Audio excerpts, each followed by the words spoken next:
Ito po yung pinapalitan namin mga bossing. Yero na rib type long span. Yan po mga bossing.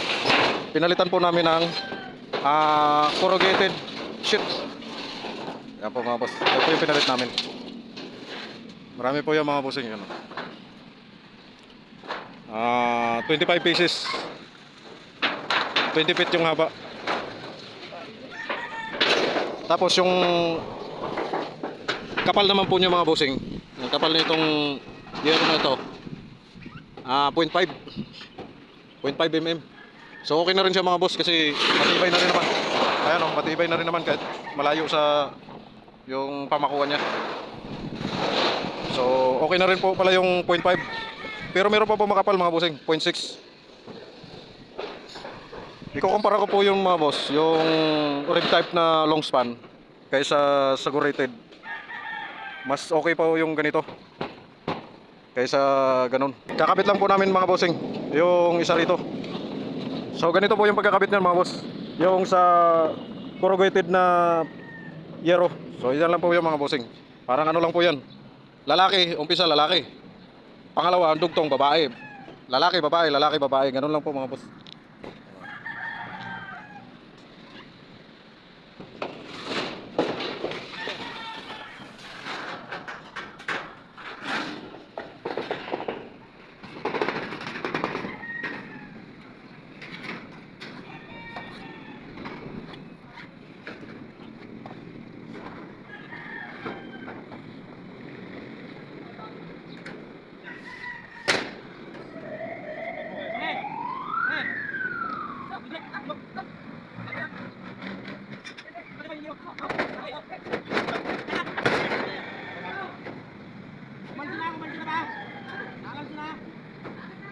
Para sa akin po mga boss, ang kagandahan po nito, itong corrugated type.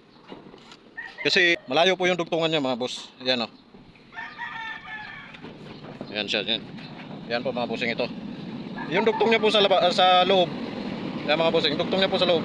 Nakangat na siya. So ibig sabihin, pag nakalagpas po yung tubig dito, hindi na po siya tutulay doon. Hindi na po siya magkaroon ng tulo dyan. Yan mga bossing.